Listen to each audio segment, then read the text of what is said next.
C'est au départ un trio formé par Envirobat BDM, Envirobat Occitanie et Ecopolis qui portaient chacune sur leur territoire respectif des démarches bâtiments durables et qui ont souhaité créer ce collectif pour pouvoir accueillir de nouvelles régions, pouvoir mutualiser des moyens entre eux, pouvoir aussi offrir un cadre de développement aux démarches bâtiments durables sur l'ensemble du territoire. Et comme vous le voyez, à partir de 2019, ces 3 premières associations ont été rejointes par 4 autres associations, donc ODIS, Terragis et Batilab, ainsi que le cluster éco-construction en Nouvelle-Calédonie. Donc aujourd'hui, il y a 7 associations qui portent des démarches bâtiments durables dans leurs régions respectives. Donc, et chacune de ces démarches porte le nom bâtiment durable avec un suffixe régional.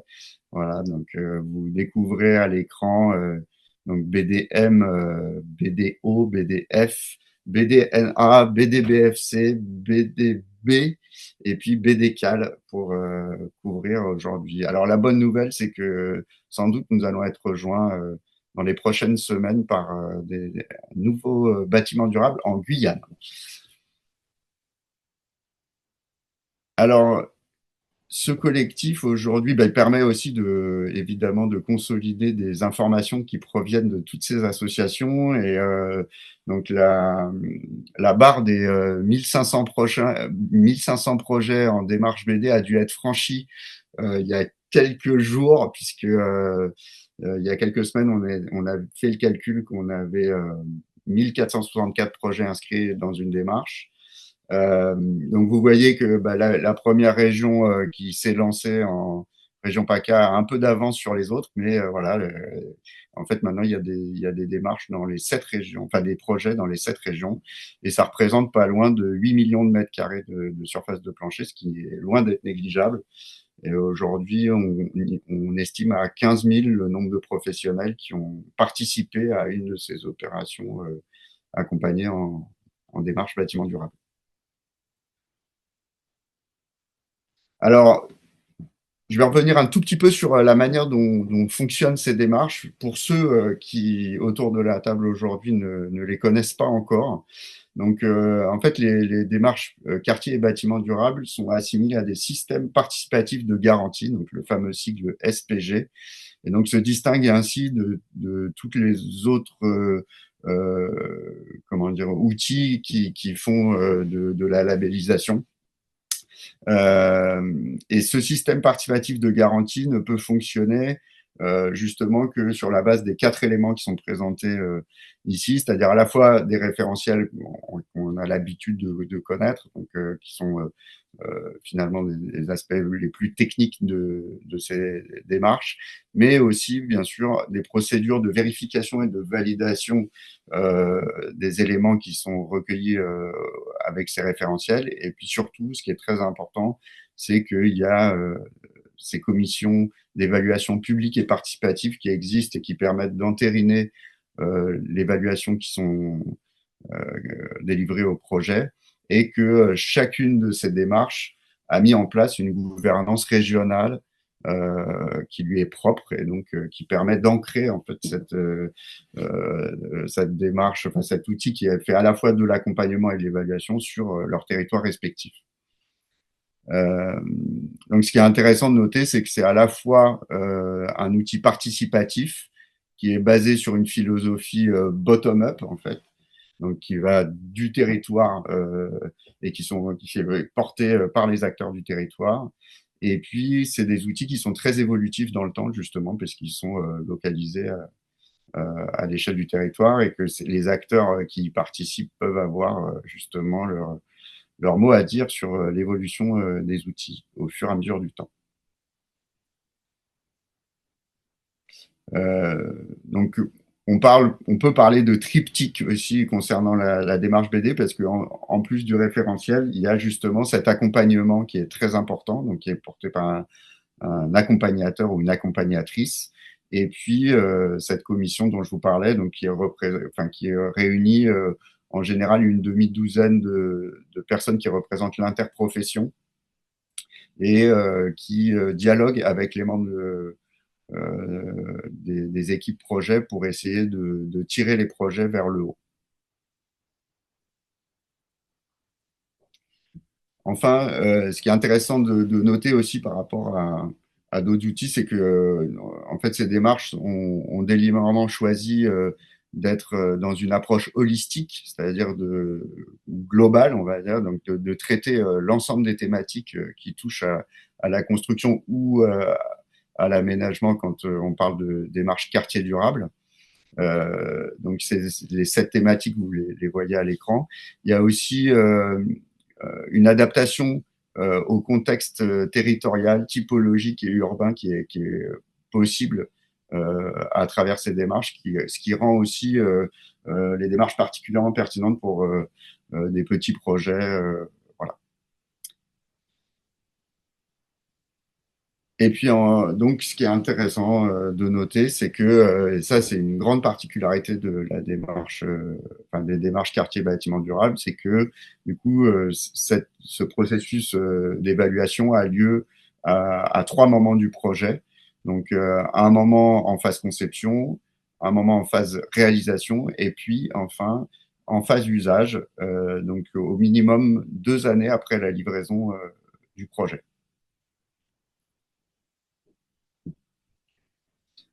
À l'issue de cet accompagnement et de cette évaluation, en fait, les projets du coup, ont, comment dire, se voient reconnus en démarche avec une note qui est donnée. Alors, une partie de la note, elle est donnée au regard du référentiel. Donc, suivant les régions, cette note peut varier sur 85 ou 90 points. Et puis, la commission interprofessionnelle qui se réunit apporte un complément sous forme de points de cohérence durable.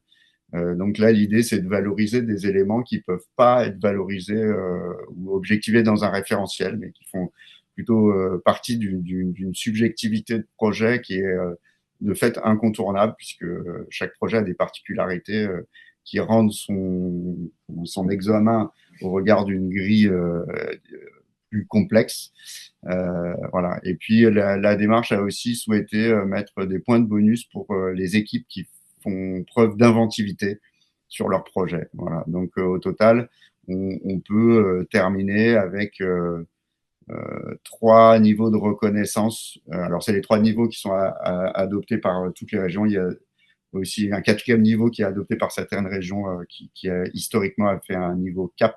Mais donc les 3 niveaux qu'on connaît partout, c'est le niveau bronze, argent et or. Voilà. Donc ça, c'est comme ça que se solde la dernière commission avec un niveau de reconnaissance du travail accompli. Et donc aujourd'hui, bah, le collectif propose ce webinaire parce que bah, la phase usage, c'est une spécificité en effet de nos démarches. Dès le départ, les acteurs qui étaient autour de la table se sont bien rendus compte qu'un bâtiment était fait pour être habité, pour être utilisé, et que en fait, il s'agissait pas seulement de l'évaluer sur du papier, mais de voir comment il fonctionnait dans la vraie vie, et que les ambitions qui étaient posées sur le papier devaient être vérifiées à, part, enfin, à partir du moment où le bâtiment était occupé et même au-delà de l'année de parfait achèvement. C'est pour ça qu'on a fixé ce délai de 2 ans minimum pour passer en phase usage. Et voilà, on va le voir aujourd'hui, mais il se passe énormément de choses après la livraison d'un bâtiment, alors même au-delà des ajustements techniques. Euh, et donc, voilà, pour nous, clairement, l'évaluation, elle ne prend son sens que si on considère le bâtiment dans cette phase d'usage également. Et force est de constater que ces derniers mois, la phase d'usage nous a beaucoup occupés, puisque aujourd'hui, on commence à avoir un retour d'expérience très intéressant de la région PACA, puisque sur les 850 projets qui sont entrés dans la démarche en région PACA, il y en a déjà 22% qui sont arrivés en phase d'usage. Donc, on commence à avoir un volume de retour très intéressant. D'ailleurs, il y a une première commission spécifique à la phase d'usage qui a été organisée il y a quelques jours en région PACA. Voilà, et cette préoccupation, évidemment, se fait sentir aussi sur d'autres territoires, et notamment Ecopolis qui a organisé un séminaire à destination de leurs accompagnateurs et accompagnatrices spécifiques sur la phase usage la semaine dernière. Voilà.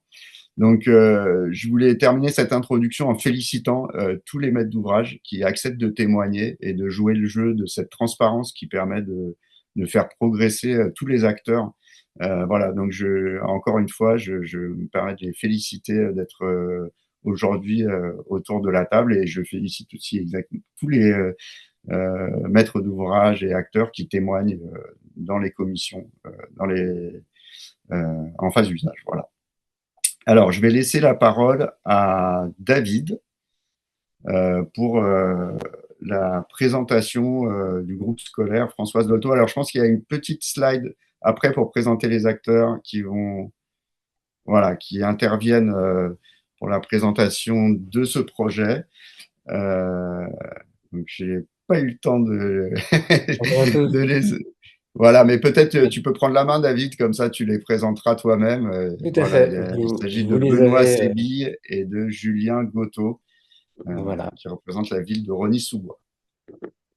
Merci beaucoup. Alors simplement, en termes pratiques, donc j'ai proposé à Julien Gotto et à Benoît Sébille d'allumer leur caméra si tout va bien pour pouvoir participer. Le projet que nous allons vous présenter aujourd'hui est un projet de groupe scolaire Françoise Dolto et de logement dans une grande ZAC. Ce projet se situe à Rony-sous-Bois et donc les deux interlocuteurs que nous avons aujourd'hui sont donc Benoît Sébil, qui est le directeur de l'éducation à Rony-sous-Bois, et Julien Gotto, qui est directeur adjoint des bâtiments. Le groupe scolaire Françoise Dolto, donc c'est ce bâtiment que vous avez à l'image, a été réalisé dans le cadre d'un MGP, donc un marché global de performance qui a été remporté par De Mathieu Hébard Immobilier. L'architecte est Gaëtan Le Pénuel, architecte, hein, et donc l'entreprise c'est De Mathieu Hébard également, voilà, avec plusieurs BET AMO conseils que vous voyez à l'écran, en attirant bien sûr l'attention sur le BET Visea, qui était la structure au sein de laquelle se trouvait l'accompagnateur, qui est Fabrice Fouriot, de ce projet. En quelques mots, ce projet est un projet qui se situe donc dans la ZAC Coteau-Beauclair à Rony-sous-Bois. C'est une ZAC particulièrement dense avec des macrolots. Donc ça, c'est ce qu'il faut retenir. Et donc ces macrolots, ça veut dire que ce sont des multiprogrammes. Et donc vous avez un socle qui abrite un groupe scolaire, le groupe scolaire François Zolto, et par-dessus va se trouver plusieurs opérations de logement, enfin une opération de logement globale, mais plusieurs des logements en accession pour les deux tours que vous voyez sur les photos qui sont là, et pour les deux tours que vous ne voyez pas, mais qui se trouvent sur le plan, vous avez les autres logements qui sont des logements sociaux. Donc, le groupe scolaire, lui, regroupe une école maternelle, une école primaire, un restaurant scolaire, un accueil de loisirs également, et le tout est sur deux niveaux de stationnement.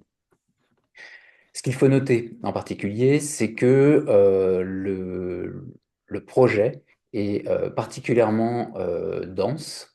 Donc là, vous avez la vue sur les deux autres tours de logement qui sont les tours de logements sociaux.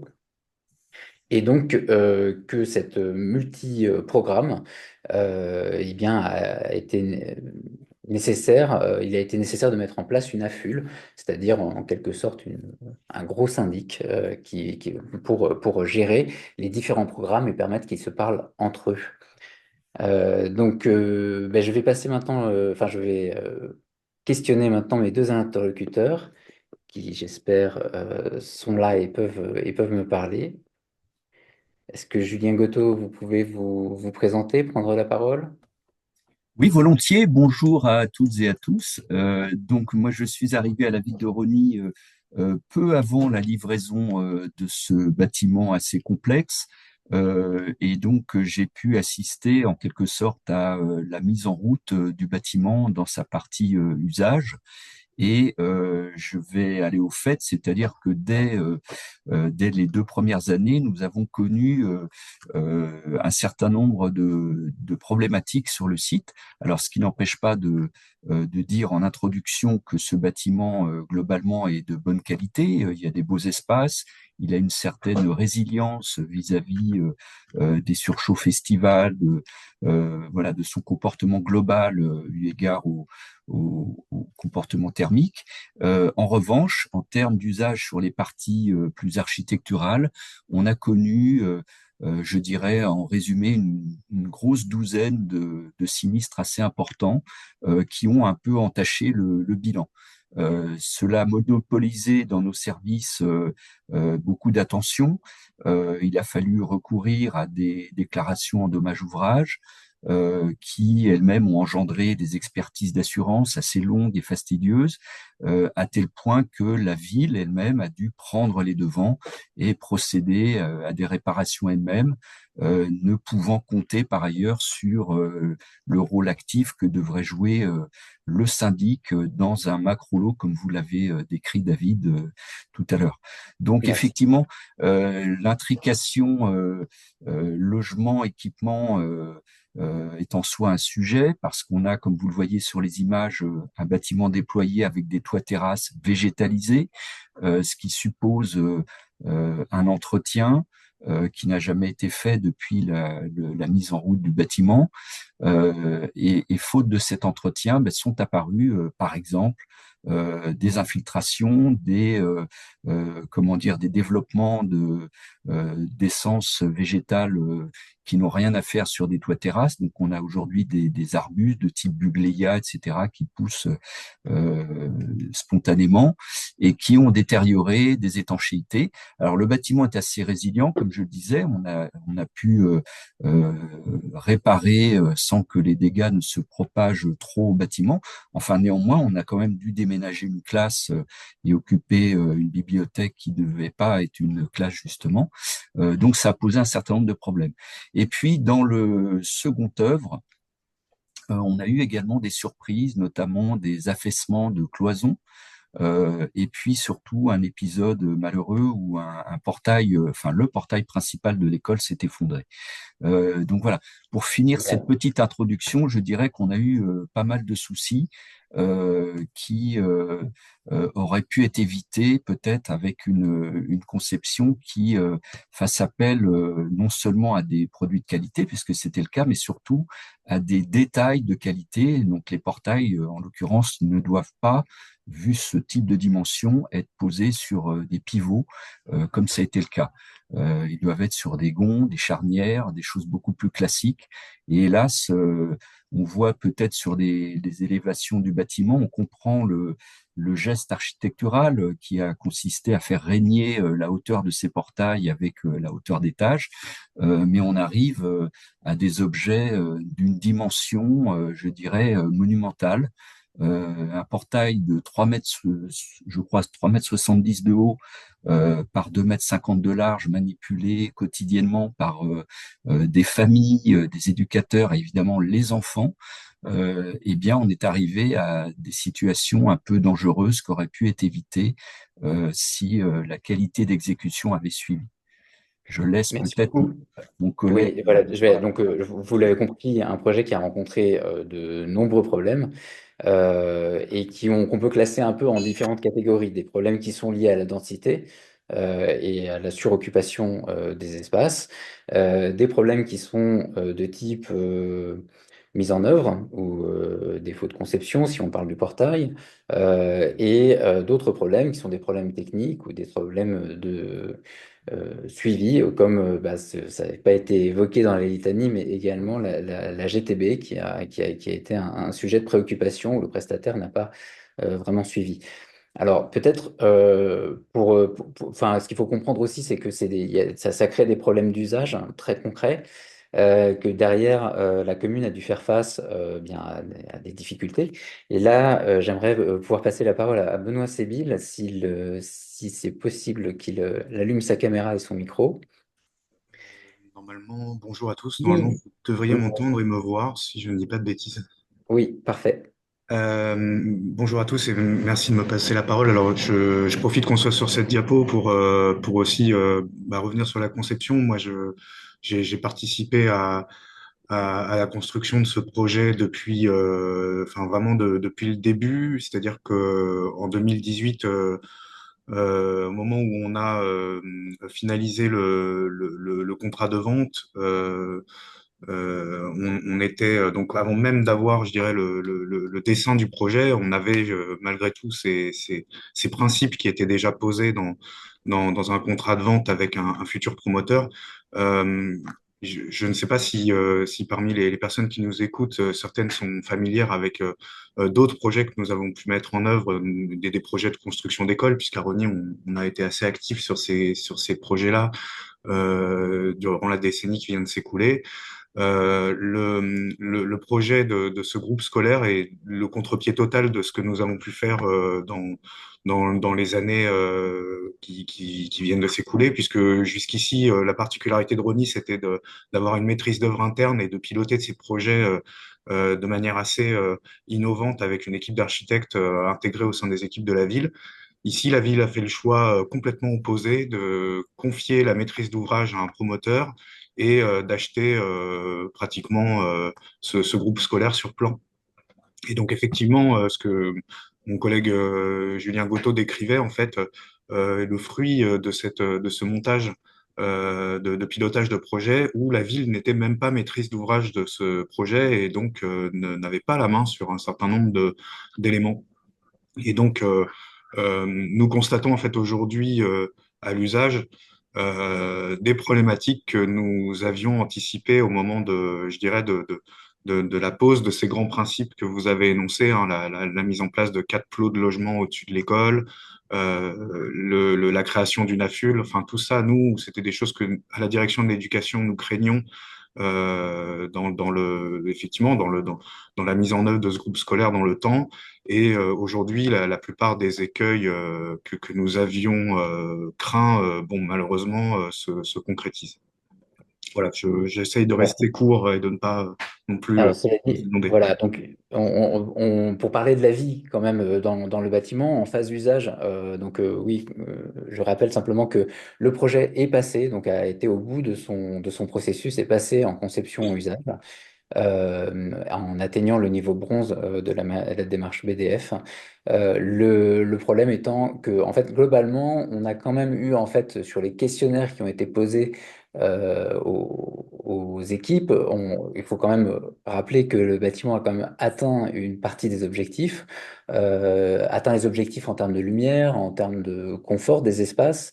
Et voilà, et il était argent au moment de la conception et l'a perdu a perdu son niveau argent pour un niveau bronze dû au phénomène d'îlot de chaleur et à la très grande densité également du lieu qui a obligé à avoir des cours très minéralisés. Vous voyez à l'écran la cour qui est la cour basse, la cour maternelle, et se trouve aussi plus haut la cour de l'école primaire.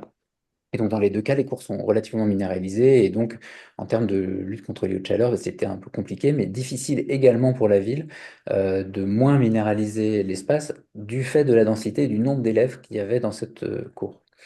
Voilà, c'est des points à rappeler. On rappelle également autour de ça, on parlait de la végétalisation des toitures qui, comme le disait Monsieur Goto, a généré des problèmes. Néanmoins, ça fait partie de ce qui a bien pris, mais à la fois heureusement et malheureusement, parce que certaines espèces invasives, dont les développements racinaires n'étaient pas adaptés, se sont installés sur ces toitures végétalisées et ont entraîné des problèmes.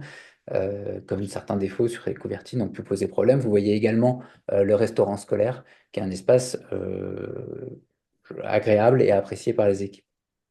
Euh, voilà. Néanmoins, donc, on peut peut-être faire aussi un petit point sur les consommations. C'est aussi un travail que nous avons fait en phase d'usage, de voir où se trouvait le bâtiment au regard de ce qui était prévu. Peut-être que je peux vous repasser la main, Julien Goteau, sur ce sujet. Oui, alors c'est pas ma spécialité, mais globalement, on peut dire que le bâtiment est TC et il a une consommation de chauffage de 70 kWh mètre carré an, électricité 38, ce qui le classe quand même dans je dirais, les bons bâtiments que nous avons, puisque, rappelons-le, à Rosny, on a des éco-constructions peut-être un peu plus poussées en termes d'isolation, mais dont les bilans se rapprochent. Donc, oui, je disais, ce bâtiment, en résumé, à l'exception, comme vous l'avez souligné, des cours extérieurs, a une certaine inertie, donc une certaine qualité vis-à-vis de son comportement au froid et au chaud. Donc ça contribue évidemment à la qualité de vie dans l'école. Voilà pour le petit commentaire que je peux faire sur ce tableau. Et pour la partie électricité, en revanche, on est encore un peu gourmand, et comme vous l'avez dit, faute d'une GTB bien stabilisée à ce stade. Très bien. Bon, voilà pour rapidement pour l'état des lieux. Il est important aussi de noter. Donc, on vous a parlé de quelques-uns des problèmes qui ont été énoncés par Julien Gotteau auparavant. Il y en a eu beaucoup. Une partie des problèmes sont. Il y a eu un affaissement du parvis qui a obligé l'école à se réorganiser dans ses accès. Il avait été évoqué ce grand portail que vous voyez là, qui a donc lâché. Les fuites qui ont bloqué des salles de classe, mais on n'a pas encore parlé, mais également un autre problème du projet. Il y avait un bassin de rétention pour la gestion des eaux pluviales à l'échelle du quartier. Et ce bassin s'est trouvé être très mal entretenu et ce fait bouché par les détritus qui viennent des logements qui le surplombent. Donc voilà, un autre souci qui était un souci lié à l'entretien qui n'a pas été réalisé par la FUL, donc enfin, plutôt le syndic qui était en charge de son entretien. Un autre point important, donc on a essayé, enfin, on va essayer de vous faire une synthèse un petit peu de ces problèmes-là pour que euh, on puisse en nourrir les choses. Mais ce qu'il faut comprendre, c'est que voilà, en phase d'usage, pendant les 2 ans qui ont suivi la livraison, nous avons fait plusieurs rendez-vous sur site avec les entreprises, avec la maîtrise d'ouvrage, pour constater ces différents problèmes et essayer d'y apporter des réponses, même si ça a été assez compliqué au vu du montage de l'opération. Je reviens peut-être qu'on va juste d'abord conclure tout simplement ce petit temps d'échange qui était très bref, mais on est là aussi pour répondre à vos questions.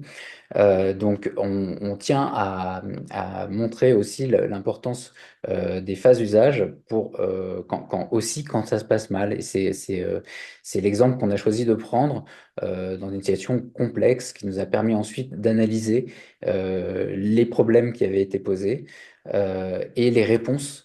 Et du coup, les anticipations pour les projets à venir qu'il était possible de faire, d'où l'importance de cette phase d'usage.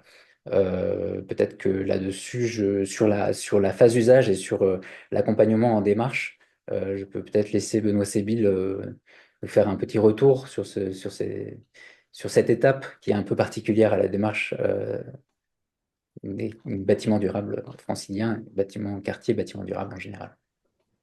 Alors, pour être sûr de bien comprendre, je voulais dire comment on a pu collecter les retours des usagers sur le terrain, c'est ça? Oui, c'est ça. En fait, l'idée, c'est que vous puissiez nous dire un petit peu en quoi cette phase d'usage a été importante, vous a aidé voilà, on voit bien là les difficultés que vous rencontrez et la nécessité de travailler à ces étapes-là qui sont après livraison.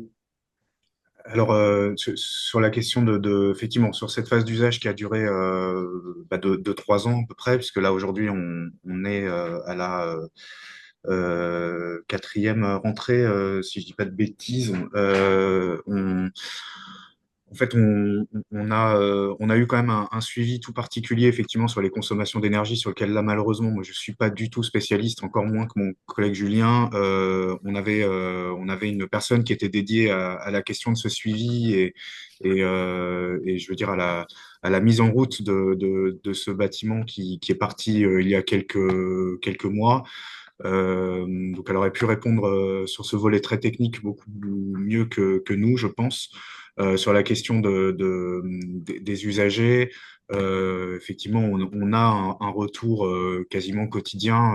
On a des conseils d'école aussi qui sont l'occasion pour les usagers de nous faire remonter les problèmes. Il est assez classique que sur une livraison de bâtiment, une livraison d'école, on ait pendant les 2, 3 premières années un certain nombre de sujets à traiter et comment dire et effectivement à prendre en compte. Ce qui est plus rare par contre, c'est de voir une dégradation de certains matériaux ou de certaines parties de l'école de manière aussi rapide. C'est ce qui nous a inquiété effectivement quand vous parlez par exemple effectivement de cloisons qui s'affaissent, d'un portail qui tombe. Enfin voilà, c'est des choses sur lesquelles on n'était pas, je dirais, habitués et pour lesquels les usagers aujourd'hui se retrouvent pénalisés puisque finalement il faut qu'au quotidien les personnels enseignants et le personnel du périscolaire s'adaptent effectivement à tous ces défauts sur le bâtiment. Merci beaucoup pour vos témoignages. On va laisser le temps aux questions qu'on a vu arriver un petit peu dans le chat, hein. Oui, il y a beaucoup de questions qui sont arrivées au fur et à mesure de votre présentation. Donc déjà, merci beaucoup pour ce témoignage et merci à ceux qui posent les questions. Donc j'en ai relevé certaines. Il y a beaucoup de personnes qui se demandent si on a été recueillir l'avis des usagers, des habitants et des usagers du groupe scolaire, du coup, pour savoir comment ils ressentaient ce programme. Tout à fait. Alors, là, c'est moi qui peux répondre parce que Ecopolis, dans le cadre de la phase d'usage, met en place des questionnaires qui sont à destination des différents publics et on classe un petit peu les publics. Donc, on a un questionnaire pour la maîtrise d'ouvrage et le gestionnaire. On a un questionnaire pour les usagers, mais les usagers qui sont les salariés qui vivent quotidiennement dans l'espace. On a un questionnaire pour le public et là, donc, c'est plutôt les parents d'élèves et les élèves eux-mêmes.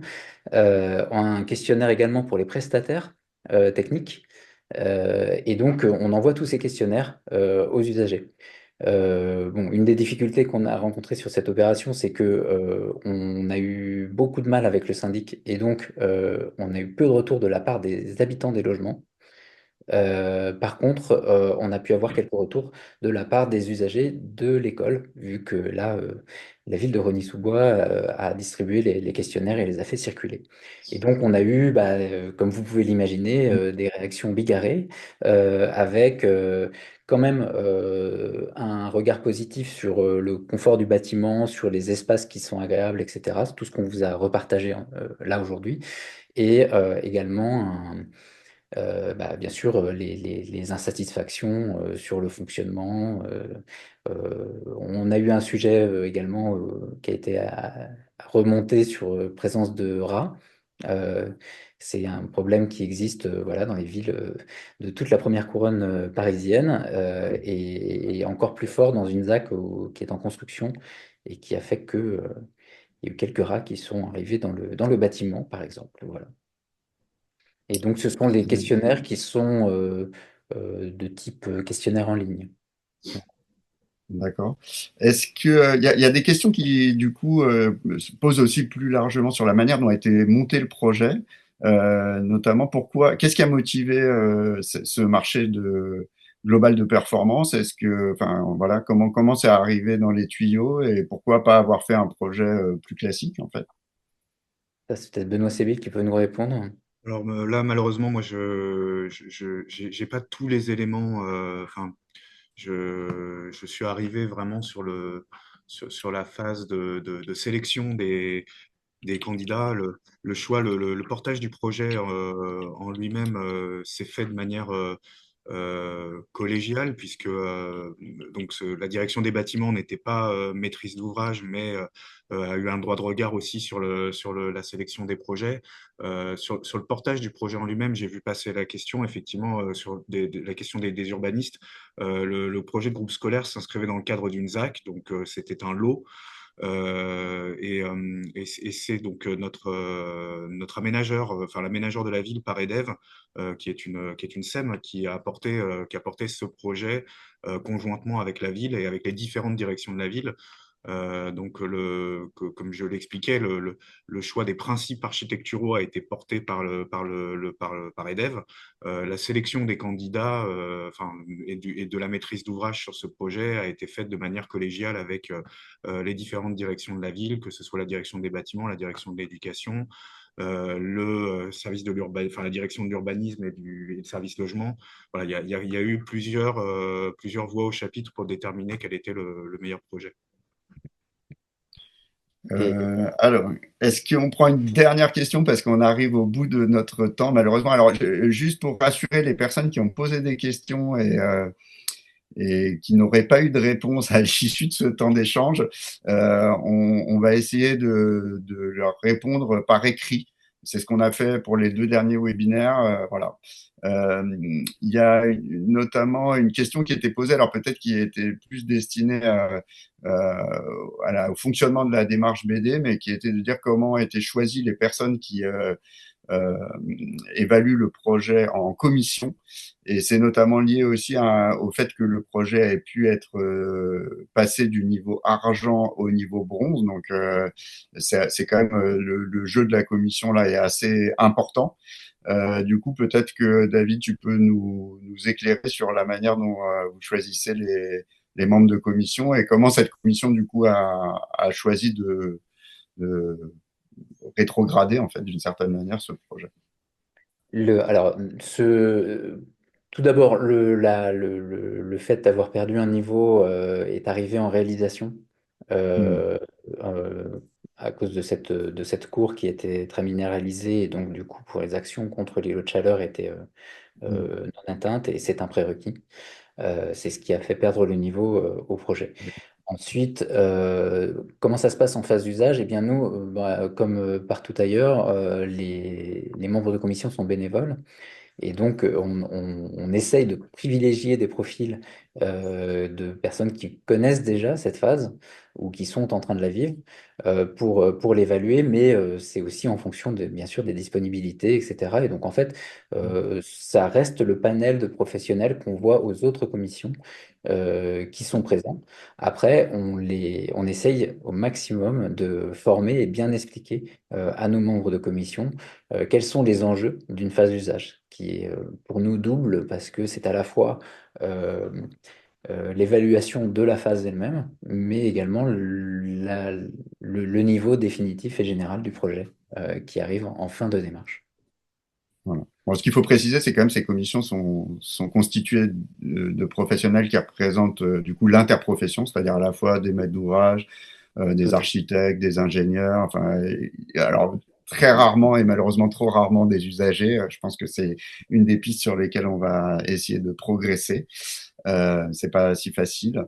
Voilà. Et du coup, bah, c'est aussi des professionnels qui sont reconnus pour leurs compétences et qui sont proches des associations, enfin qui sont en général adhérents de nos associations, parfois accompagnateurs aussi, puisqu'on demande aux accompagnateurs de bien vouloir assumer ce rôle-là au moins une fois par an dans certaines régions. Je pense que c'est le cas aussi en Île-de-France.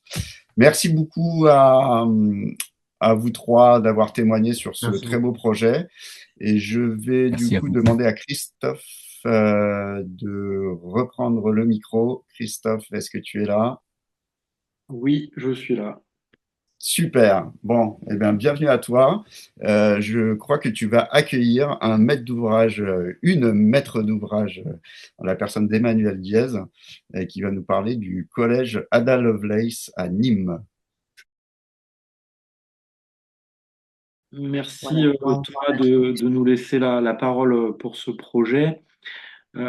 Comme tu l'as dit, hein, la phase d'usage, c'est la dernière étape de reconnaissance dans le cadre de la démarche bâtiment durable. C'est un moment clé aussi pour la vie du bâtiment et de ses occupants. Si bien que nous, on a organisé notre première commission spéciale usage en 2024 afin de transmettre à tous ces retours d'expérience spécifiques. Et c'est désormais un événement qui est devenu récurrent chez nous puisqu'on essaie d'organiser au mois de janvier une commission spéciale usage pour mettre en valeur ces projets avec un livret aussi qui sert de témoignage. Si j'en reviens au projet du jour, donc le conseil départemental du Gard a lancé en démarche plusieurs opérations, dont certaines d'entre elles ont déjà validé cette dernière étape de l'usage. Donc c'est un super témoignage qu'on va avoir aujourd'hui. Et donc on a sélectionné comme point d'entrée le collège Ada Lovelace à Nîmes, mais je pense que Emmanuel Diaz pourra témoigner aussi sur le bénéfice de la phase d'usage au sens large de tous les projets portés par le département du Gard. En tout cas, le collège Ada Lovelace a obtenu le niveau argent sur les trois étapes. Et c'était la première opération en démarche BD pour le conseil départemental. Et aujourd'hui, ce projet alimente les autres projets du maître d'ouvrage. Donc c'est ça l'intérêt d'engager aussi plusieurs opérations en démarche. Emmanuelle Diaz, donc directrice adjointe à la direction de la logistique au conseil départemental, sera le témoin de cette intervention. Et Clément Rabourdin, qui est architecte, ingénieur et aussi accompagnateur de l'opération aux ateliers A+, il doit être dans la salle et pourra aussi répondre à vos questions si besoin. Peut-être dans un premier temps, est-ce que vous pouvez nous rappeler le contexte de ce projet, Emmanuel? Oui, merci Christophe. Alors, déjà, je vais essayer de faire défiler ma diapo comme il faut. Voilà. Donc, c'est un collège, on parle d'un collège donc, qui a été construit sous maîtrise d'ouvrage du département du Gard avec un mandataire, la SPL 30. Un collège qui est situé dans un quartier prioritaire de Nîmes qui s'appelle le Mas de Meung, pour ceux qui connaissent. Un collège qui avait été attendu depuis de longue date par les habitants, parce que le projet, la conception, enfin, le concours avait déjà quelques années quand moi je suis arrivée sur l'opération, pour lancer cette opération. En 2017 en fait. En 2017, pourquoi je vous dis ça, c'est parce que c'est aussi l'année où le département a adopté son plan de transition qui faisait suite au plan climat. Et du coup, la démarche bâtiment durable Occitanie, en l'occurrence, nous a semblé un bon moyen de mener ce projet. Le collège donc souffrait d'un manque d'attractivité pour les collégiens, donc l'enjeu c'était aussi de faire un bâtiment performant et innovant pour favoriser l'attractivité des élèves qui évitaient ce secteur scolaire. Il y avait 2 communes notamment dont les élèves venaient pas sur ce collège-là. Donc la volonté du département, ça a été de créer un bâtiment innovant et performant pour permettre de déployer ce qui avait été inscrit au plan climat, c'est-à-dire une démarche affirmée de la part de la présidence de bâtiments qui étaient construits dans une logique de coût global et d'approche globale au long terme, avec une organisation même interne qu'on a adaptée à l'époque, puisqu'on a créé une direction. Je m'arrête un petit peu sur ça parce que je pense que c'est important. La maîtrise d'ouvrage, en fait, a été revue dans le cadre de la constitution d'une direction qui réunissait, on va dire, la direction des bâtiments qui investissait et la direction des moyens généraux qui payait les coûts de fonctionnement. Je pense que c'était important, cette organisation interne qui a fait suite au plan climat, pour pouvoir justement apporter de l'innovation, du suivi et de la continuité dans le suivi des projets qu'on portait. Donc, du coup, voilà, moi j'ai le pôle, la direction adjointe programmation de cette direction, qui a aussi une direction adjointe opérationnelle. Et cette double organisation permet de garder la continuité du suivi des projets, de travailler en amont avec les futurs usagers, de rechercher des solutions durables et d'en mesurer aussi, d'en intégrer les coûts de fonctionnement à terme. L'autre enjeu, comme je le disais, c'était d'associer les usagers, donc avec dès ce projet en 2017, un un accompagnement de la région Occitanie sur une démarche qui s'appelait NoWatt à l'époque et qui nous a incité à découvrir l'assistance à maîtrise d'usage et donc de porter, alors là on était déjà en phase esquisse, on avait déjà le projet, mais en tout cas d'associer les usagers au suivi de l'opération. Donc forcément c'était logique pour nous de s'inscrire dans cette démarche bâtiment durable Occitanie avec les 3 phases de la conception, le suivi en phase réalisation et le suivi aussi de la mise en service et y compris au travers de la vie des usagers. Par rapport à cette démarche, voilà, l'idée c'était surtout de vous présenter un peu en quoi cette démarche, et notamment la phase usage de la démarche BDO, nous a apporté beaucoup. De mon point de vue, je dirais que la programmation, elle peut intervenir en amont et puis confier la mise en œuvre d'un projet.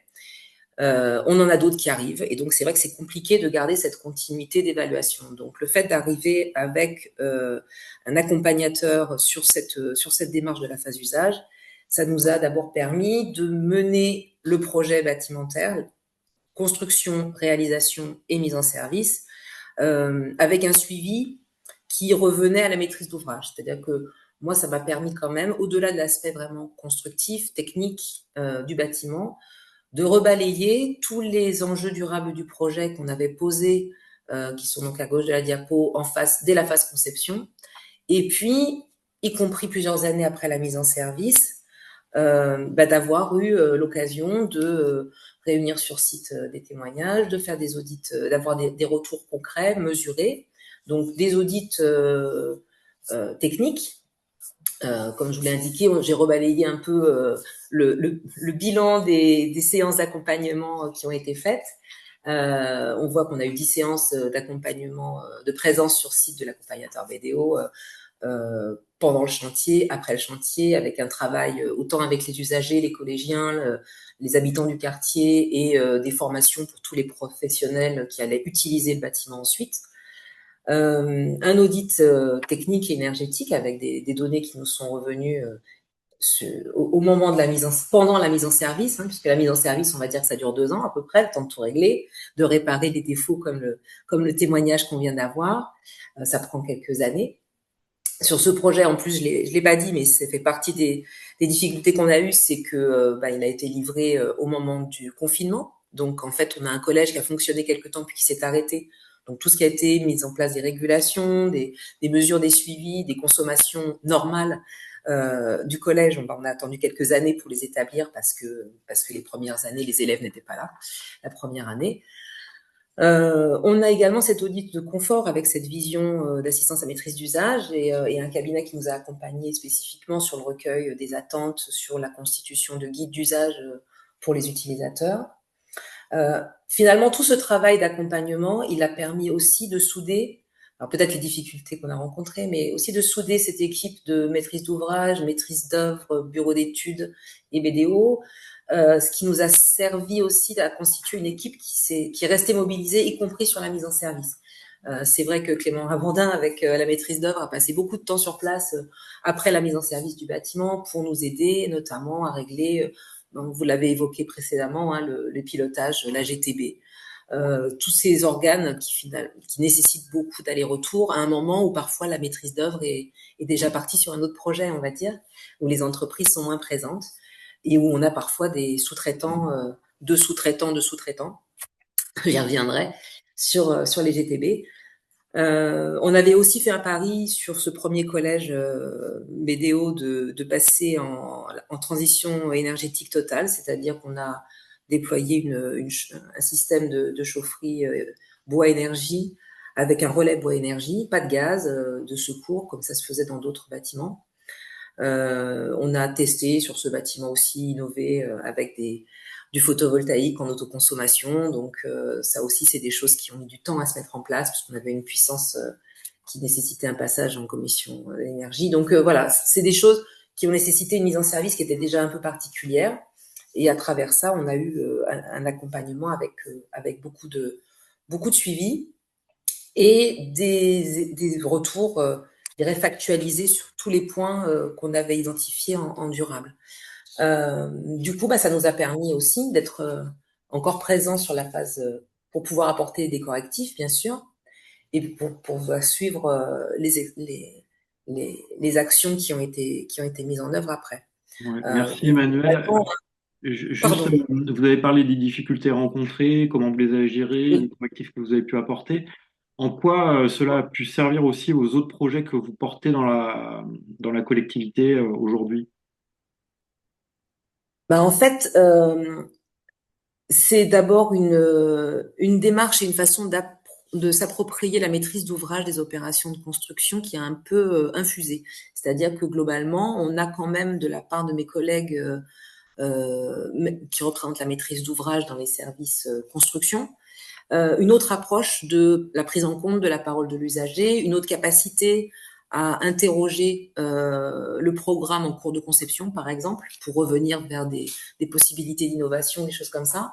Et ça, on l'a fait, c'est un peu ce que je vous ai présenté là. En fait, ça nous a donné un retour d'expérience qui nous donne aujourd'hui une feuille de route. Concrètement, moi, j'ai des éléments objectifs sur un certain nombre de faits. Ben oui, une chaudière bois avec un relais bois, ça marche, il n'y a pas de difficulté. Du coup, on l'a reproduit sur le collège Romoulin qui a été construit ensuite.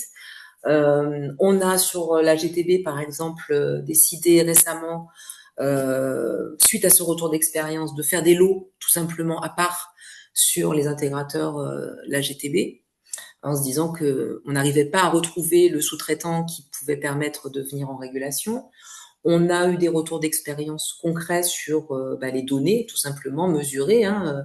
On voit en haut les retours sur avec la courbe orange là, sur la mise en service de l'autoconso sur le photovoltaïque. Et ça, c'est des données euh, qu'on a forcément dans les services techniques, mais qui ne remontent pas forcément à la maîtrise d'ouvrage pour pouvoir retourner vers les utilisateurs, par exemple, pour moi la direction de l'éducation par exemple, et leur expliquer que le prochain collège, il sera plus rentable, il sera objectivement plus performant, et du coup, le principal du collège qui gère son budget aura forcément un gain à avoir un collège qui dispose d'une autoconso. Voilà, c'est un petit exemple, mais il y en a beaucoup d'autres. Et puis, dans les retours d'expérience, on a aussi eu ce suivi et la relation avec les usagers nous a permis notamment d'identifier des problématiques de confort d'été. Euh, on a voyé une cour qui avait été traitée de façon relativement urbaine. Et on voit à gauche de la photo la partie restauration, par exemple, sur laquelle on s'est rendu compte que la réverbération de l'espace extérieur, la cour en bitume, en fait, finalement, dégradait la performance thermique du bâtiment. Donc, bon, voilà. La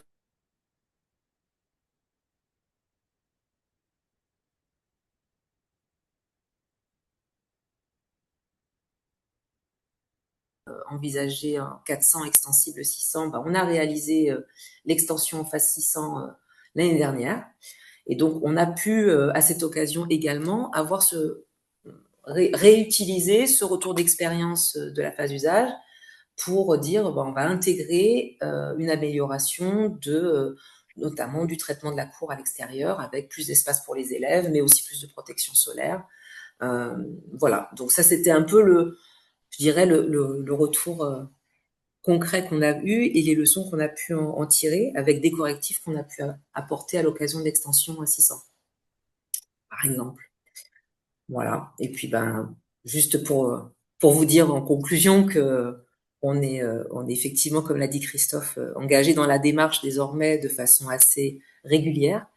Et on a déjà trois projets qui s'annoncent en phase usage. On vient de passer la phase usage sur un immeuble tertiaire donc, de bureaux sur la maison départementale. Et puis, on présente bientôt la phase usage du deuxième collège BDO OR. Ces deux-là, ils ont atteint l'objectif OR. On n'avait pas les points prérequis pour Ada Lovelace, mais pour cela, normalement, on a réussi à les atteindre. Et donc, sur le collège de Voltaire à Remoulins, on est également sur cette démarche. Voilà. Merci. Est-ce que Thomas, j'ai encore le temps pour une dernière question ou...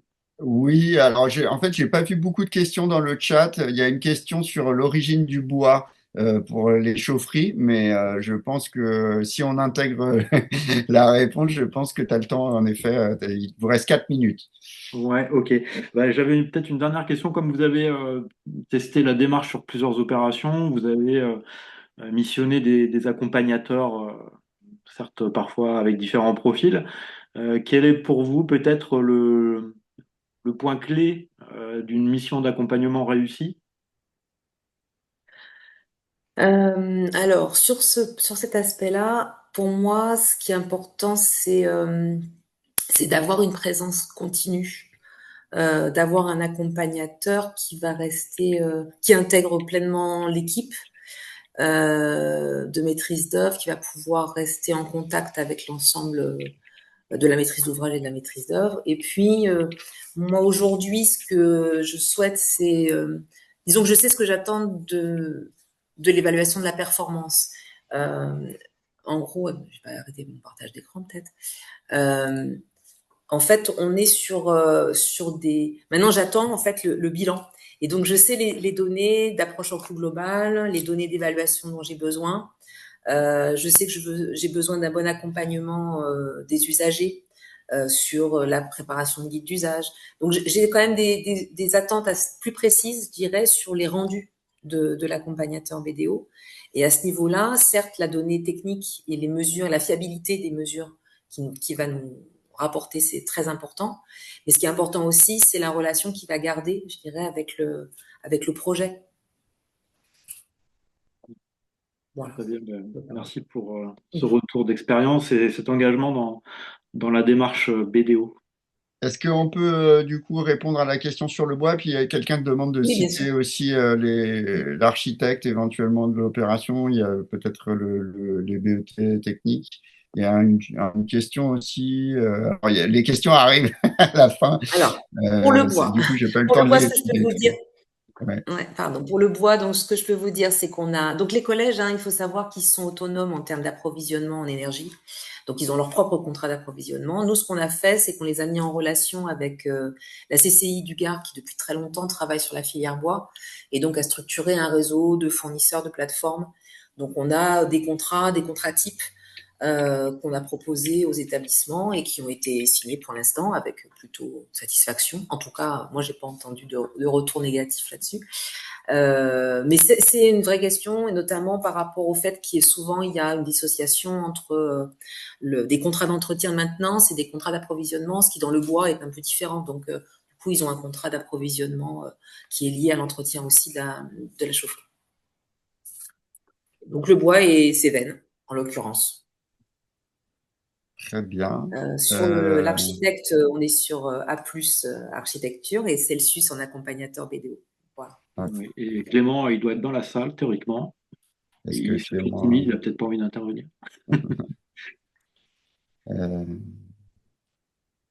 S'il est là, ce Clément a serait levé bien la qu'il main. Voilà, intervienne. Clément, il est là.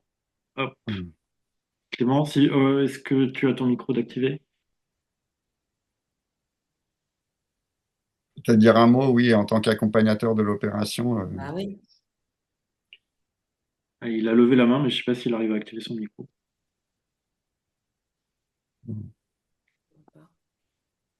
Oui, il y a une question sur le coût aussi de cet accompagnement en phase d'usage, c'est-à-dire en gros, aujourd'hui, c'est quelque chose que vous renouvelez, donc vous considérez quand même que c'est important d'intégrer cette dépense à votre process. Alors, ouais, en fait, on a évalué un coût. Alors, c'est un coût qu'on a évalué avec l'ensemble des démarches de accompagnement BDO et assistance à maîtrise d'usage. Donc, c'est vraiment un coût global sur l'ensemble de.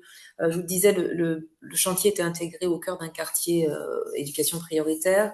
On a beaucoup travaillé aussi, on a beaucoup mobilisé l'accompagnement sur la relation avec les habitants, y compris pendant la phase chantier. Donc, c'est un coût, je pense, relativement important par rapport à d'autres projets.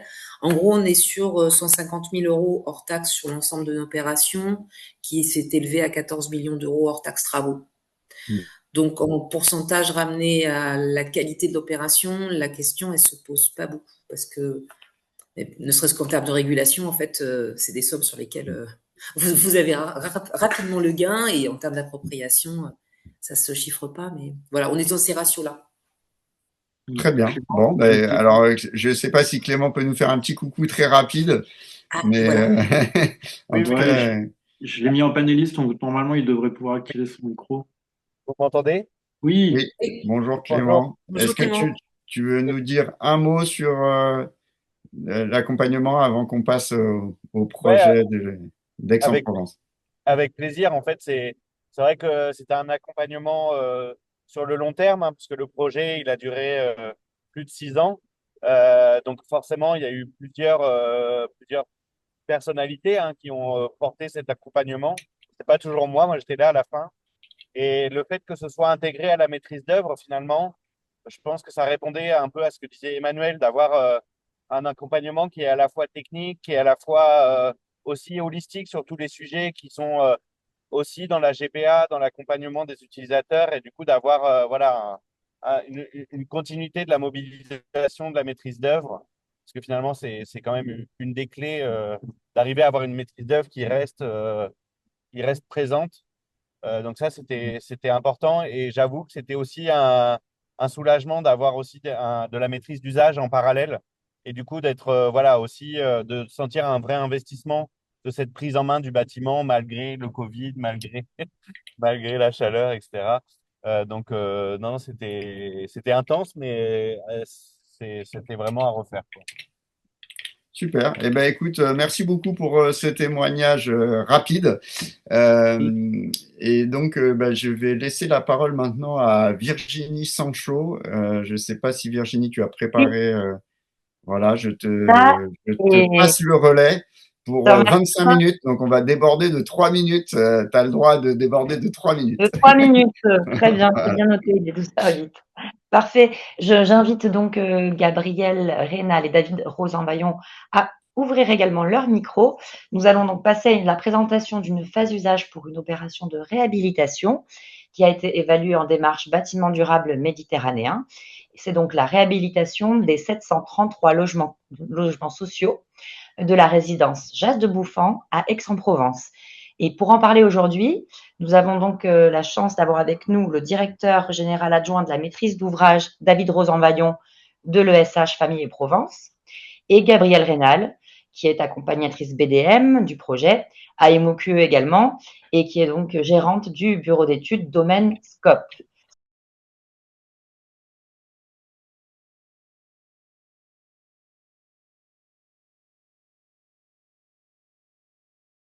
Donc, bonjour à tout le monde. Effectivement, je vais vous présenter, alors très rapidement, un petit focus juste sur Famille et Provence, qui est un bailleur social de la région sud-est, qui appartient au groupe BPCE.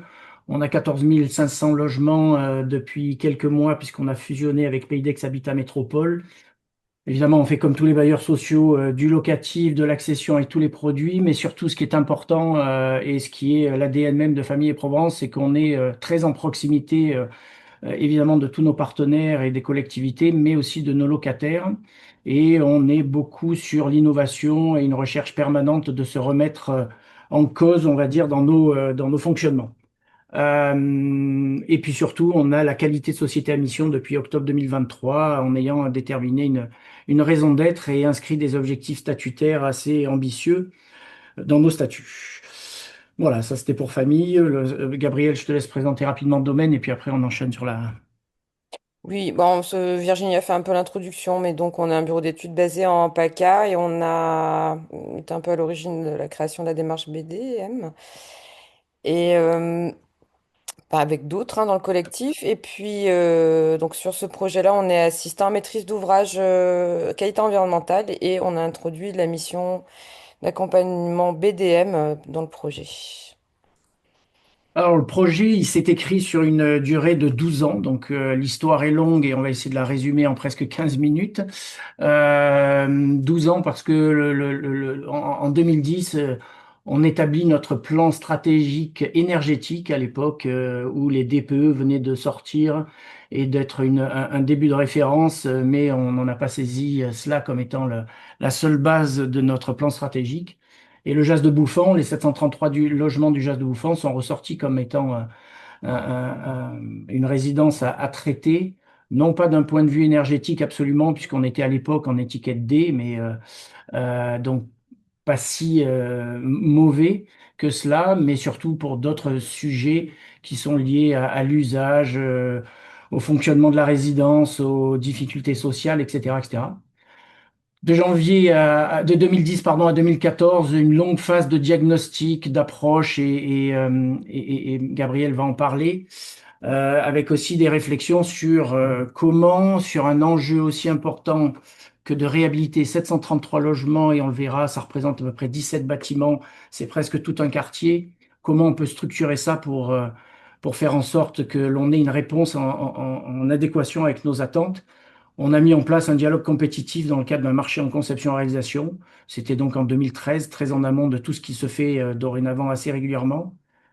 Et on a voilà, attribué le marché en juillet 2015 à un groupement que l'on verra un peu plus tard. La conception s'est poursuivie avec ce groupement et avec la mise en place d'une métrologie, puisque un des enjeux sur cette réhabilitation, c'était de dire je vais faire progresser mon parc sur toutes ces dimensions techniques, architecturales et environnementales, mais en termes de performance, je voudrais m'assurer que mon point de départ, je l'améliore à l'arrivée, non pas simplement sur du calcul théorique, mais sur de la consommation réelle d'énergie, sachant qu'on est sur des logements en chaudière individuelle. Donc une phase de métrologie en amont des travaux qui ont ensuite duré 3 ans, vous voyez, de 2016 à 2019. Et puis ensuite, 2 ans, 3 ans d'usage, de suivi d'usage, dont une année évidemment avec la période du Covid qui a été un peu plus complexe. Gabriel, je te laisse rappeler peut-être les déterminants peut-être du projet qui sont quand même importants. Oui, donc cette phase de programmation, elle a engagé au départ un audit sur le format des audits ADEME à l'époque et on a élargi, vu la taille du projet, son envergure urbaine, un audit plus global avec une entrée bioclimatique. Donc il y a eu un diagnostic bioclimatique très spécifique qui a été mené et paysager et urbain également pour pouvoir engager une opération plus transversale et plus globale. Ça s'est adossé donc sur un engagement de performance énergétique avec une métrologie adaptée pour une mesure des consommations réelles avant, après travaux et un suivi socio-énergétique, donc avec des accompagnements en sociologie des usages de l'énergie, en phase de programmation par le CPIE, puis en phase d'exploitation par le GRS, dès le démarrage en fait, dès le chantier. Donc ça a été une approche vraiment très transversale avec beaucoup de partenaires et beaucoup d'acteurs. Le projet, donc vous le voyez ici, c'est vraiment qu'un bout du quartier d'ailleurs, il manque quelques résidences de l'autre côté de la route, mais 17 bâtiments dans cette résidence globale, enfin 10 résidences, 17 bâtiments, 733 logements.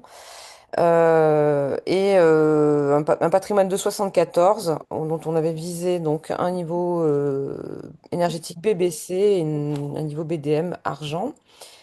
Les acteurs de projet, on peut juste rajouter que donc la conception-réalisation a été confiée en mandat à Bouygues Bâtiment Sud-Est, donc qui se sont associés les compétences des architectes Baldassari Cibourg Architectes et TPFI et le GRS.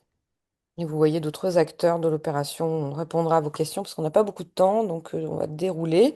Bon, c'est un projet, on va dire aujourd'hui, qui est assez classique. La seule spécificité qu'on peut préciser, c'est qu'on a demandé à traiter de manière différenciée les protections solaires en fonction des orientations et en fonction des besoins. Et qu'on a traité des choses un peu particulières, comme fermer des joues qui étaient exposées au Mistral, des joues de balcon. En plus des traditionnelles isolations par l'extérieur, isolation de toiture et remplacement des systèmes mécaniques, on va dire. Donc vous voyez quelques images du projet donc, qui a intégré donc, des travaux d'aménagement extérieur, dont un des enseignements est la mise à distance depuis les façades de tout le stationnement des voitures. Le traitement avec des albédos, des teintes claires et une densification végétale sur le projet assez importante, même si le quartier était quand même assez jardiné dans son esprit. Il était aussi très traversé publiquement, donc il n'y a pas eu de résidentialisation fermée. Ça, c'était un enjeu et un des apprentissages de l'audit initial et qui a été traduit dans la programmation en conservant cet espace traversé par le public. Donc vous voyez quelques images du projet, un traitement, un investissement sur les espaces publics, enfin privés, mais qui ont un usage partagé, et le traitement, vous voyez, des différentes solutions de protection solaire, notamment des loggias, qu'elles soient à rez-de-chaussée, donc elles sont refermables et sécurisables avec 4 vantaux, elles sont en étage courant avec un seul ventail, mais coulissant, et au dernier niveau, il y avait 2 vantaux coulissants également. David? Alors, comment vit l'opération aujourd'hui? On a vu quelques photos à la livraison, comme on les voit ici. Ce qu'il faut retenir, c'est on a eu un vrai travail de mise en confiance des locataires tout au long de l'opération et donc très en amont de l'opération. Gabriel l'a rappelé. Il y a eu des locataires ambassadeurs et échantillons que l'on a interrogé très en amont de l'opération, sans savoir où on allait et comment on y allait, mais en tout cas en essayant de prendre en compte toutes leurs doléances, leurs besoins, et évidemment aussi toute la partie consommation énergétique, puisque, une fois de plus, la performance était basée sur une amélioration réelle et pas simplement théorique. Donc il fallait bien récupérer des éléments en amont. Cette mise en confiance des locataires, hein, nous a permis effectivement de faire plein d'événements tout au long du chantier, et puis même de créer la bulle verte. La bulle verte, c'est quoi? C'est aujourd'hui des jardins partagés qui sont au pied de cette résidence. On va les voir juste après dans leur état actuel. Ça, c'était quelque temps après la livraison, et c'est devenu un lien de sociabilité assez remarquable. Si tu peux revenir avant, je le montrerai après sur la bulle verte. En tout cas, réussir une réhabilitation techniquement, c'est assez facile si tant est qu'on maîtrise bien, évidemment, toutes les équipes et tous les exécutants et qu'on contrôle bien les travaux et ce qui est mis en œuvre. Pour le réussir réellement, il faut vraiment être sûr que les locataires nous accompagnent dans cette volonté d'amélioration de leur cadre de vie. Donc, il y a eu des fresques, il y a eu donc des jardins partagés, on a fait un repas pour 500 personnes, etc. Tout ça a créé du lien et une vraie dimension qui a permis aux locataires de comprendre que tous les investissements que l'on assumait, presque 20 millions 22 millions d'euros, tout ça, c'était évidemment pour eux et à leur destination, et donc autant qu'ils y contribuent et qu'ensuite ils en aient le bon usage. Qu'est-ce qu'on peut retenir, si tu peux passer sur la suite? Merci. David, je me permets de te poser une question qui est dans le chat.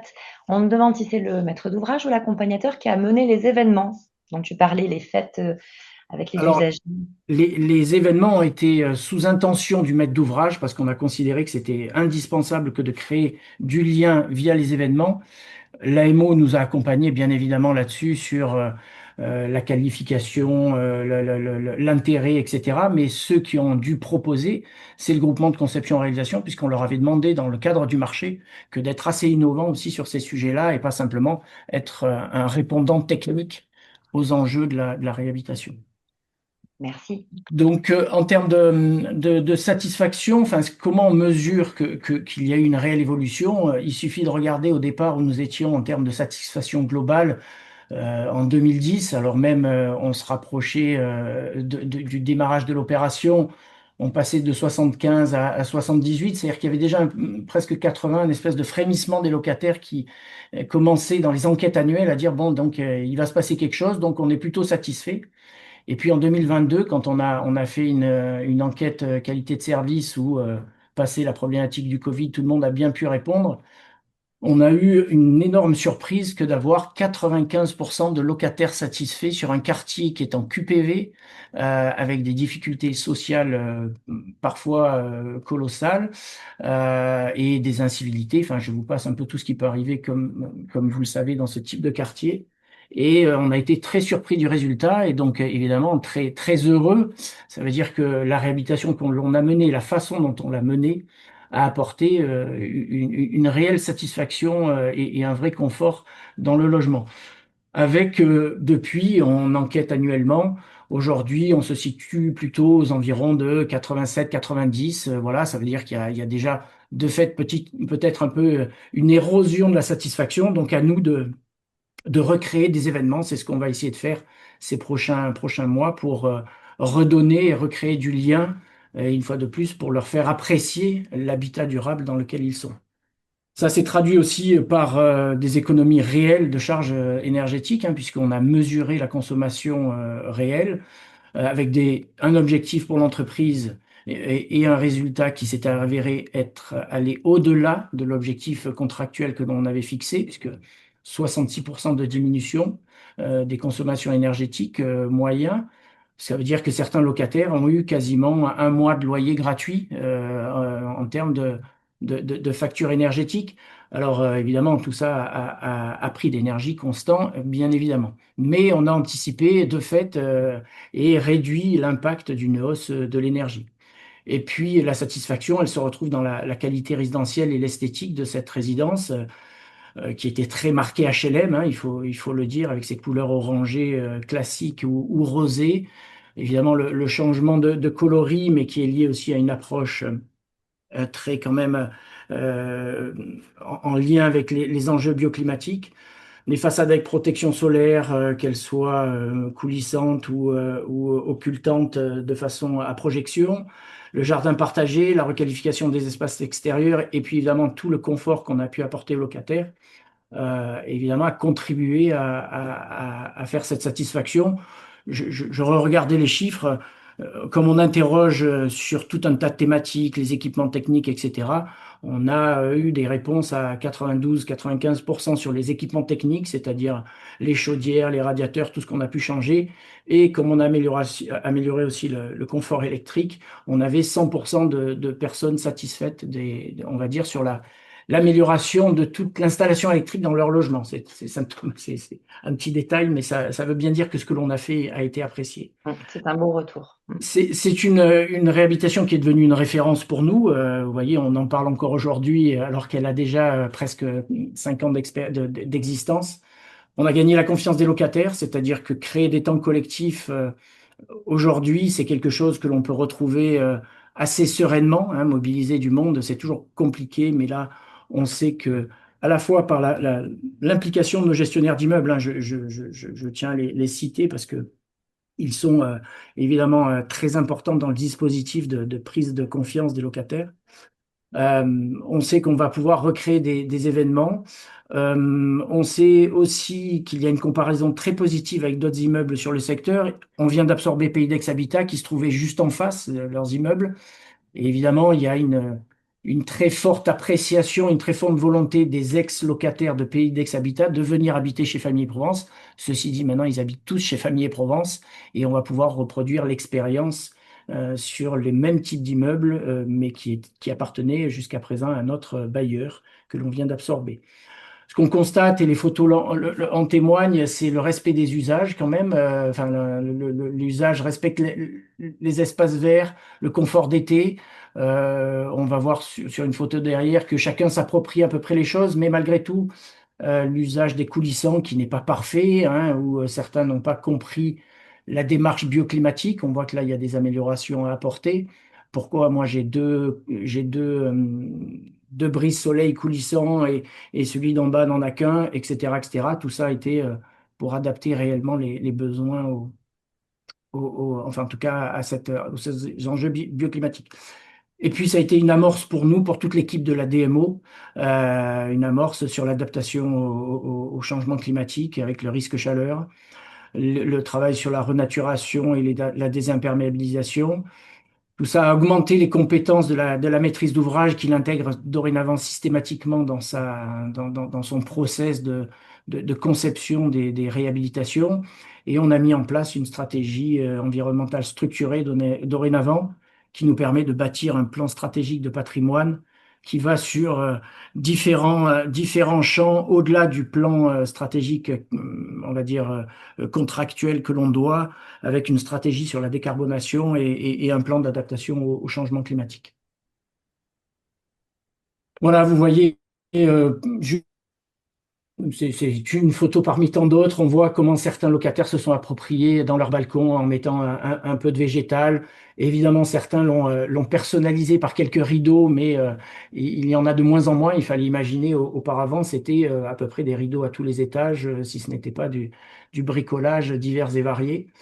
Et puis la bulle verte, vous voyez, qui est aujourd'hui un lieu de sociabilité incroyable, un lieu végétal. C'était un espèce d'espace non aménagé, totalement en déshérence, avec un peu d'enrobé. Et aujourd'hui, chacun y fait pousser des légumes, des fruits, etc. Et tout ça de façon collective.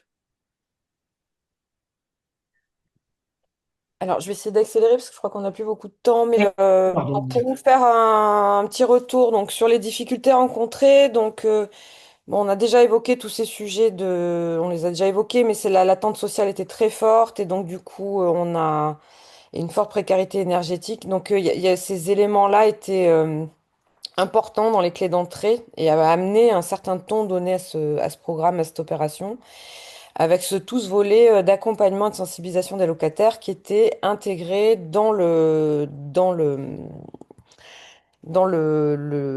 contrat du concepteur-réalisateur, du groupement de conception-réalisation.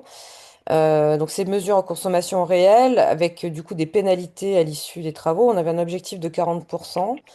Et en cas de non-atteinte de l'objectif, il y avait au démarrage soit une réparation de travaux si les travaux n'étaient pas satisfaisants, soit un renforcement de la sensibilisation de l'accompagnement des locataires à la prise en main de leurs équipements et à la gestion de la sobriété et de la maîtrise de leurs besoins en énergie. Et en troisième rang, si tout ça ne suffisait pas, des pénalités pécuniaires. Ça a quand même tenu un peu la corde du groupement de conception-réalisation, faut quand même le dire. Tellement que, comme ils savaient pas trop où ils allaient, ils avaient très peur de ne pas atteindre les 40% qui leur étaient sommés d'atteindre. Et du coup, bah, ils sont arrivés à 66 à 69%. Ça dépend puisqu'on a fait le suivi sur 3 années. On a arrêté le global, c'est 67 en fait, David, le résultat. En moyenne, et c'est une moyenne qui va de 42% à jusqu'à 85% pour certains logements d'économie d'énergie. Je ne sais pas si vous vous rendez compte, mais c'est assez conséquent en sonnant et trébuchant pour les locataires. Et était conjoint dans cet engagement de performance énergétique, dans ce contrat de conceptualisation, l'atteinte du niveau argent. Et l'atteinte du niveau argent, elle nous servait à accompagner les besoins et les attentes sur la qualité des usages, la qualité des espaces, tout le traitement des extérieurs, des espaces attenants périphériques au bâtiment, en pied d'immeuble, mais aussi toute la dimension de stationnement et de gestion de l'eau du site. Et on avait aussi toute cette question du confort d'été qui était bien propre à BDM et qui avait été crantée à un certain niveau et qui a été confirmée en suivi d'usage, puisque donc nous n'avons pas de dégradation du confort d'été après travaux et on n'a pas eu cet effet de thermos thermique qui était craint par l'ITE sur les bâtiments et les logements. Donc le programme de sensibilisation des locataires, il y a un travail qui a été très étendu. Et pour parler donc de l'usage, c'était dès le chantier, il y avait déjà des consignes à travers une gazette qui était distribuée régulièrement, qui permettait aussi de gérer les premiers logements qui étaient livrés en attente des suivants aussi, parce qu'on ne pouvait pas démarrer un suivi global, puisqu'on avait une livraison progressive et par étape, par phasage des résidences les unes après les autres. On avait nos ambassadeurs énergétiques aussi qui faisaient des règles et des restitutions et qui permettaient de faire ces contenus, de préciser la communication à adresser à la totalité des locataires. Donc il y avait 50 locataires témoins qui étaient retenus. Il y a eu plein d'actions comme des magnettes qui ont été distribuées, que les gens ont collées sur leur frigo. Il y en avait 3 par foyer qui ont été distribuées, qui permettaient de traiter, de rappeler, c'était des petits tips d'accompagnement et adaptés à leur projet. Donc, vous voyez, vous retrouvez le volet à projection, les économies d'eau chaude sous la douche et le thermostat bien spécifique de chaque logement. Donc tout ça était très adapté à chaque fois à l'opération et faisait partie, encore une fois, des obligations du groupement de conception-réalisation à fournir, y compris toute la mobilisation qu'on a déjà évoquée de tous les partenaires avec tous les événements, les fresques, les interventions, les fêtes, les repas, les animations en lien avec aussi le club de boxe. Il y avait une crèche aussi sur le site. Donc tout un tas d'acteurs qui ont été mobilisés jusqu'au mainteneur, puisque le mainteneur a été associé dès les premières pré-réceptions à la mise au point et au suivi des organes techniques, et en particulier les chaudières avec les thermostats. Donc tout ça a été mené en chantier et accompagné en phase d'usage. Pour clôturer, répondre à la question sur en quoi la démarche BDM elle a contribué, moi je dirais que c'est un outil quand même pour un AMO hein, qui intervient et qui doit suivre une opération de cette complexité. C'est un outil qui reste assez souple et participatif. Donc on a pu, le JAS a servi un peu de projet pilote pour faire la grille REA sociale hein, dès 2013. Et on a pu y intégrer quelques critères et moyens spécifiques, et notamment, et après ça, d'ailleurs, ça s'est poursuivi par la grille site occupé, qui n'existait pas au démarrage et qui a été produite par la suite. Tout un tas d'ateliers de travail. Hein, la RHLM travaillait déjà avec Envirobat BDM pour travailler sur ces questions-là. Le bailleur qui s'est impliqué, David et son équipe, et puis toutes les équipes projet. Ce qui fait que ça a permis de définir aussi ce grade argent-or, cette distinction, parce que les races sociales, c'est pas si simple. Donc on n'est que argent, mais on a quand même 81 points. Gabriel, je me permets de glisser une question du public d'une Oui. participante, Charlotte de l'atelier Écosystème, qui demande si le maître d'ouvrage avait déjà engagé de la sensibilisation au changement et peut-être à des pratiques nouvelles de développement durable ou proche de la démarche BDM en interne auprès de ses services de maîtrise d'ouvrage, ou si c'était vraiment le premier projet avec une telle programmation et une telle ambition.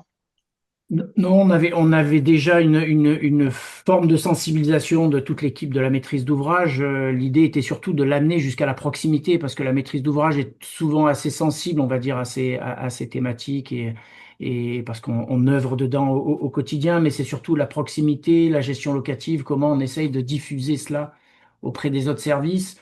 Voilà, je redis, nos gestionnaires d'immeubles ont contribué à cela. Je pense qu'on est dans une phase où il faudrait refaire un temps, et c'est ce qui est un peu prévu dans notre projet stratégique, un temps de formation et de réinformation et de resensibilisation de nos agents de proximité pour qu'ils en aient toujours une réelle conscience. Mais BDM nous a aidé à beaucoup structurer évidemment notre réflexion, et surtout, moi, ce que je dirais, c'est que ça a apporté sur la phase d'usage. On avait jusqu'à présent l'habitude, comme tout maître d'ouvrage, je viens, je prépare, je fais, je m'en vais, je laisse à la proximité. Là, la démarche, elle est complètement différente. C'est je fais d'abord avec la proximité et les locataires, je réfléchis avec eux, je fais avec eux, et puis surtout, je reste encore là pendant 2 ans parce que je dois justifier que ce que j'ai fait a bien été fait et a les résultats que j'escompte. Et puis finalement, c'est quand même pas mal de rester, donc ben, je vais continuer à rester, m'y intéresser pour savoir comment ça évolue. Voilà, rien n'est parfait, il ne faut pas non plus avoir qu'une vision idyllique, mais en tout cas, on est beaucoup monté en compétences de façon collective, avec plutôt une dimension projet que la proximité ne connaît pas. Les équipes de maîtrise d'ouvrage, c'est leur métier. La proximité, la gestion locative, le projet, c'est pas du tout leur approche. Je vous propose de laisser cette formidable explication en guise de conclusion de notre webinaire, puisque nous avons atteint l'heure fatidique de 12h35 et que nous devions clôturer à 12h30. Voilà, une fois n'est pas coutume, je pense qu'on va rester sur cette impression que c'est trop court et qu'on aurait pu passer encore beaucoup plus de temps à parler de tous ces beaux projets. Je remercie une fois de plus tous les participants qui ont accepté de témoigner. C'est grâce à eux qu'on arrive à progresser. Donc, merci encore. Et puis voilà, je pense que c'était difficile de dire mieux que ce que vous avez dit, monsieur Rosanvallon, pour conclure sur la pertinence de la phase usage pour les projets. Je vous dis à tous à l'année prochaine, puisque nous avons déjà validé le principe d'un webinaire pour l'année 2026 qui sera sur le sujet des quartiers durables, mais des quartiers durables, voilà, partout où ils existent. Merci à tous. Merci. Au revoir. Au revoir.